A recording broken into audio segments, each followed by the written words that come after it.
Je sais pas vous, mais moi j'ai passé une bonne nuit et je sens que ça va être une bonne journée. Juju, t'es prête? Je vais la réveiller. Salut les potos, encore une idée un peu farfelue qui prend forme sur la chaîne La Pause Vélo pour fêter bientôt les 50 000 abonnés. J'ai pensé à participer à l'étape du Tour, mais pas n'importe comment. D'abord accompagné de Juliette que je vais vous représenter, on aura tout le temps durant cet épisode, mais surtout en vélo pliable, ces magnifiques Brompton Tour de France édition spéciale. Juju, tu ne nous rappellerais pas, c'est quoi le programme aujourd'hui? On part sur l'étape Albertville-La Panne avec une arrivée mythique. On est sur 130 km et plus de 4500 de dénivelé positif. Voilà, je ne sais pas du tout qu'est-ce que ça va donner là-dessus, donc je te propose qu'on ne perde pas de temps et qu'on y aille. Ciao, ciao. Là, du coup, tu es là ou pas, toi? Ah, t'as même pas le compteur. Nickel. Juju professionnel.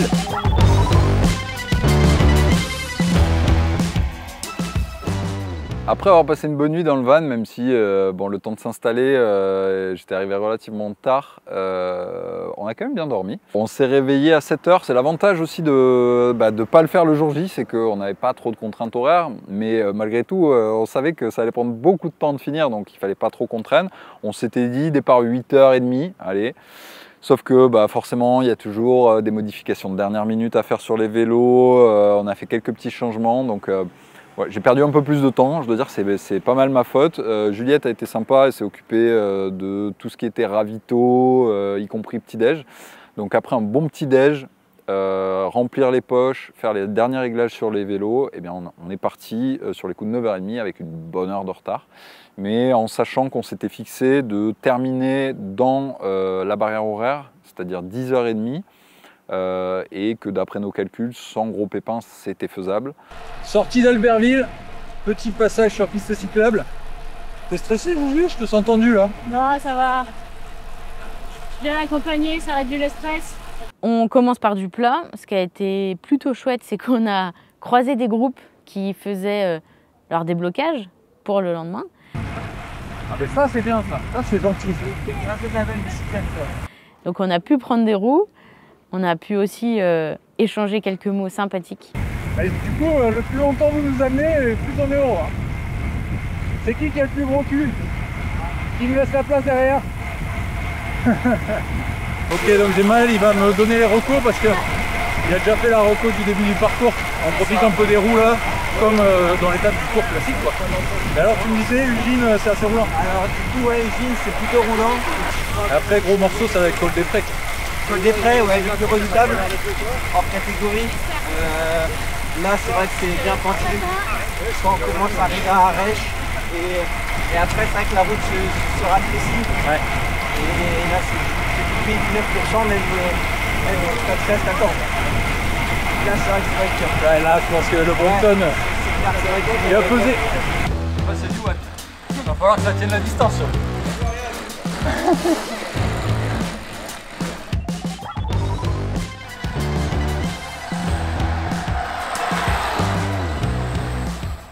Alors avec Juliette, il y a quelques années qu'on se connaît déjà. En fait, pour tout vous dire, elle faisait partie de l'aventure JCN. C'était notre première community manager que j'avais recrutée au démarrage de la chaîne. Donc elle a grandement contribué au succès, même si elle était souvent de l'autre côté de la caméra. Il fallait surtout qu'elle nous supporte à l'époque, ce qui démontre de grandes qualités. Et puis clairement, ce poste était trop petit pour elle. Donc elle est très vite partie vers d'autres cieux, mais on est toujours resté en excellent contact. Et voilà. Et puis en dehors de ces qualité humaine, elle a aussi de grandes qualités cyclistes, donc pour moi ça a été forcément un casting évident au moment de chercher quelqu'un pour m'accompagner. Je me présente, moi c'est Juliette, j'ai 30 ans, j'habite dans la région lyonnaise. Je fais principalement du vélo de route depuis environ 12-13 ans et très spécialiste d'ascension de col en Brompton depuis hier.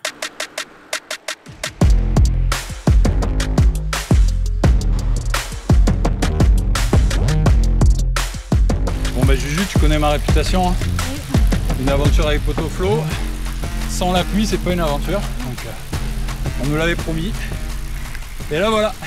Ce qui m'a convaincu derrière ce projet, c'est de démontrer que le vélo c'est accessible pour tous, pour toutes, surtout, qu'en bonne compagnie on peut gravir des sommets avec une préparation adéquate à l'objectif qu'on se fixe, et bien sûr pas énorme par rapport à ses propres capacités et surtout c'est accessible avec toutes les montures. On avait prévenu ASO également de notre projet pour être sûr qu'ils valident l'idée et qu'ils nous soutiennent aussi.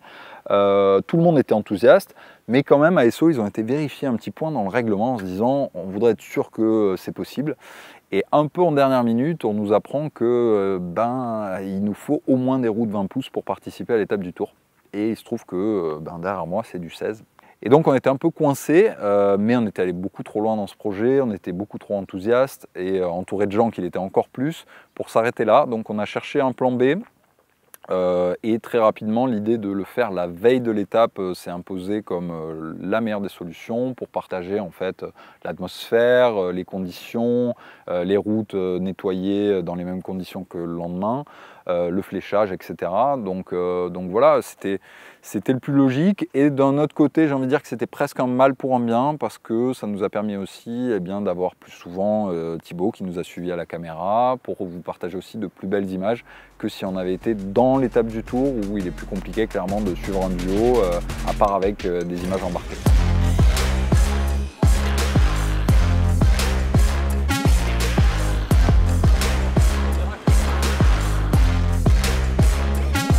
C'est le coup fort.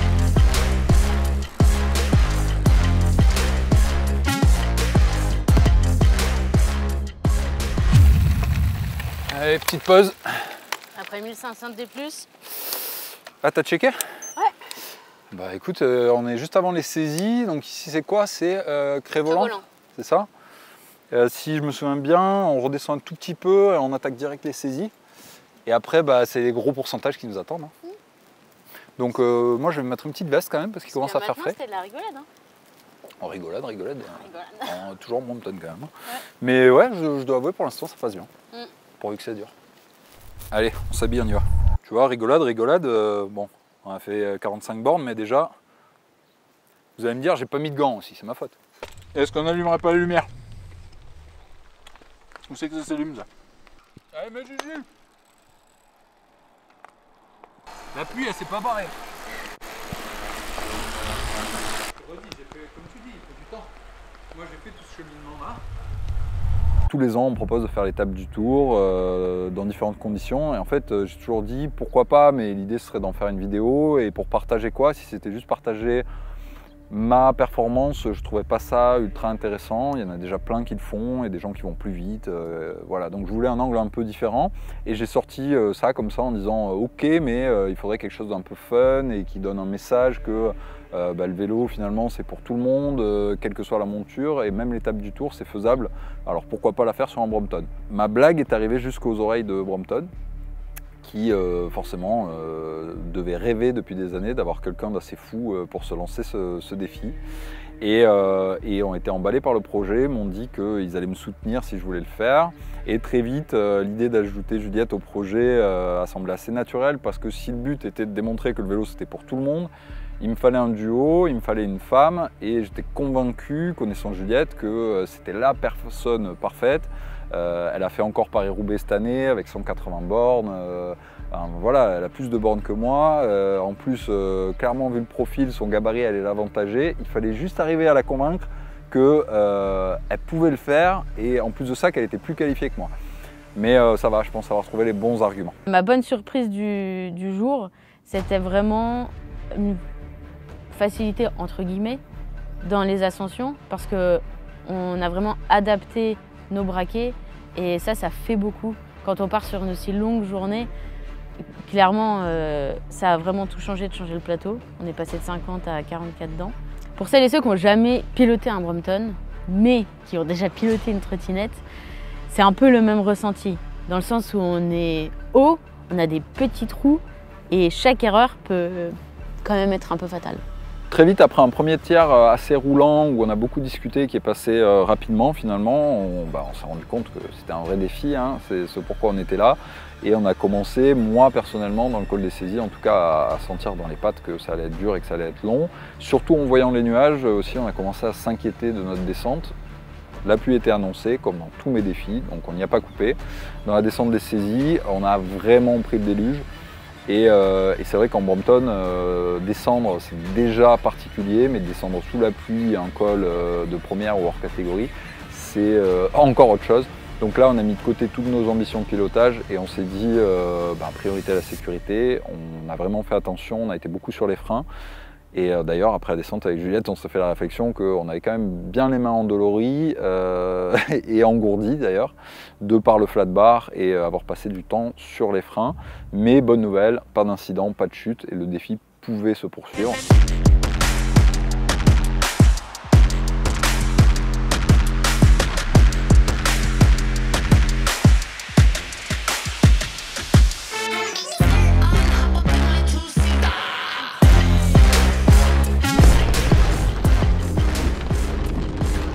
Bon Juju,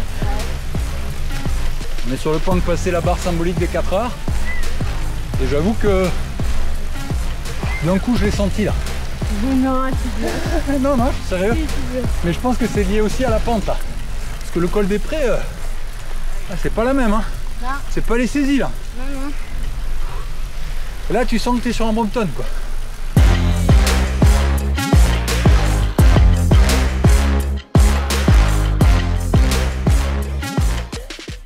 Un petit sandwich. Un petit sandwich. Un petit sandwich. On s'était même fixé un petit objectif entre nous deux avec Flo. C'était basé sur la barrière horaire des participants et des participantes qui le font le jour J de 10h30. On avait fait nos petits calculs et ça a passé. Normalement. Bah tu vas aller faire avec le nez bouché quoi. Non. Pourquoi? Crevaison? Ouais. Oh putain. J'en étais sûr. Et Juju, j'ai oublié de te dire. Normalement, il y a toujours une crevaison aussi dans mes aventures. Crevaison. Aïe aïe aïe aïe aïe aïe. C'est la tuile. C'est la tuile sur les routes du Tour. Une fois arrivé au Cormet, bon clairement il n'y avait pas d'autre option que de réparer cette crevaison. On prend le temps. Comme vous pouvez remarquer, je suis d'une aide absolument fondamentale pour Juliette. C'est le soutien moral. C'est une femme indépendante, elle tient absolument à ce que je ne l'aide pas. Ah si tu inquiète, tu vas m'aider. Ah bon? Oui, penses-tu? On a les outils pour, on fait le changement, on remet, je règle mes vitesses. Et puis en fait, je regonfle et là, patatras, c'est pas la crevaison le problème, c'est le pneu. Il faut se rendre à l'évidence. Je refais un bout de chemin et là c'était plus possible. Il y avait juste une énorme hernie sur le pneu et vraiment en manque de bol, ça arrive jamais. Quand je prends conscience de cette hernie, il faut prendre une décision. On n'est plus en sécurité. Clairement, le pneu il peut péter à tout moment. On a encore des descentes à faire, mais Flo doit continuer. Donc là, on se dit, ok, qu'est-ce qu'on fait? Bon, je pense que Juju, elle va devoir me laisser tomber. Elle n'arrive plus à passer le petit plateau et surtout, ça je pense qu'on pourrait arriver à le régler, mais elle a une grosse hernie sur le pneu arrière. Et moi perso, je trouve ça trop dangereux de se taper 30 bandes de descente d'un color catégorie avec ça. Donc c'est pas possible de continuer. Au moins j'avais la belle vue. La première émotion, je pense que c'était la tristesse. Parce que c'était quand même chouette et qu'il y a toujours à cœur de bien faire les choses, entre guillemets. Et puis surtout de ne pas laisser Flo tout seul monter et finir tout ça. Donc me voilà reparti en solo pour ce que je préfère, hein, de loin. Si vous me suivez depuis longtemps, vous le savez, les descentes. Et en plus, une descente d'un color catégorie comme le Cormet, ça se refuse pas. Avec un Brompton, ça se refuse encore moins. Allez gaz! Maintenant c'est la bonne partie, c'est le concept.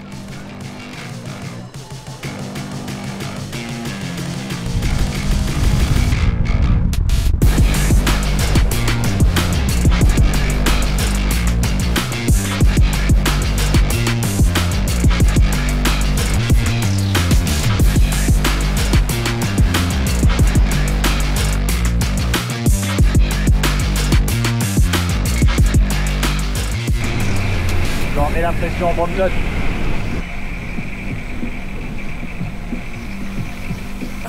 Les motards m'ont laissé passer.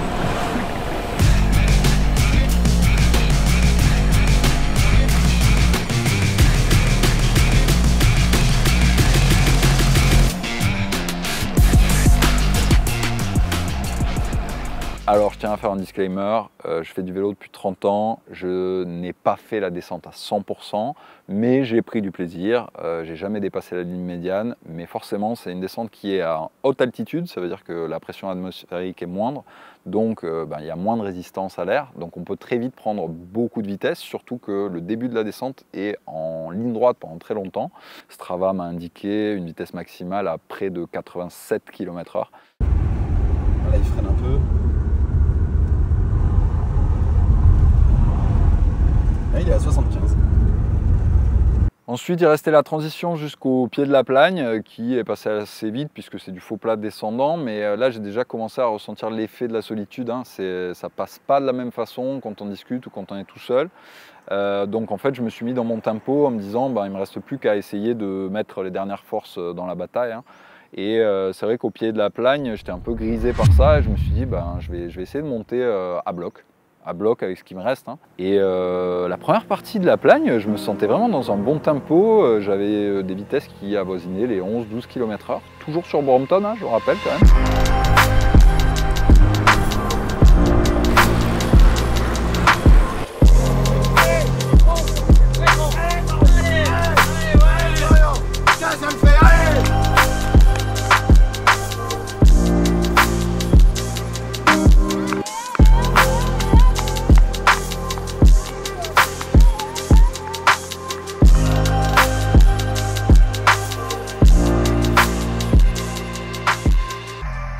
Vous avez un peu d'expérience dans le vélo, vous devez savoir aussi que c'est souvent un signe avant-coureur d'une petite faiblesse.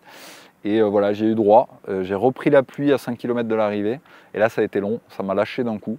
Je pense que j'ai mangé mes 3 dernières barres en 3 km. Et là, ouais, j'ai commencé à craquer un peu mentalement, mais bon, quand on est à 5 km de l'arrivée, d'un côté on sait qu'on ne peut pas s'arrêter là après tout ce qu'on a parcouru. Je savais aussi d'un point de vue du temps que j'avais le temps pour la barrière horaire, pour le coucher du soleil aussi. Les cloches de 19h viennent de sonner, 8h tout pile sur le vélo et je suis dans le dernier kilomètre.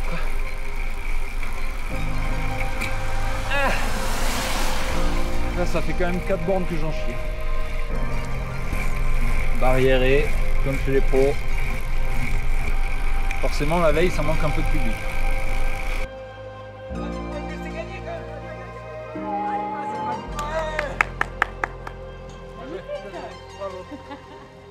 2 km 6, 8h07 Et 42 secondes. 42 secondes. Sachant qu'on a fait un fictif d'au moins 7 minutes, donc je pense qu'on a fait 8 heures de vélo. 16 km/h 3. Ouais. Tu as des calories à rattraper parce que tu nous as brûlé 5472 calories. Bon, en tout cas, j'espère que vous aurez apprécié l'effort. Le but de cette vidéo était évidemment de proposer quelque chose de fun avec un angle différent plutôt que de faire l'étape du Tour comme des milliers de gens et de vous raconter un peu la même histoire que tout le monde. Et surtout de vous dire que si j'ai réussi à le faire avec un Brompton, tout le monde ou quasiment tout le monde peut le faire à condition de s'entraîner un peu, même avec un matériel premier prix sans forcément avoir un vélo à 10 000 €.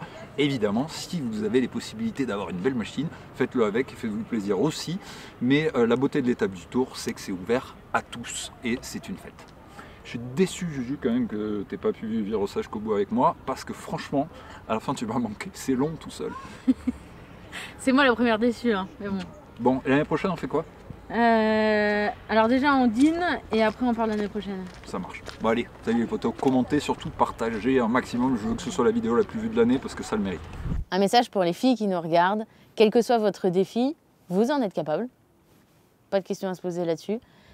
Si vous en avez envie, allez-y, foncez, l'étape du Tour, autre chose, un bike trip, que sais-je. Prenez votre copine, votre copain ou votre bande de copines, c'est encore mieux. Clairement, foncez.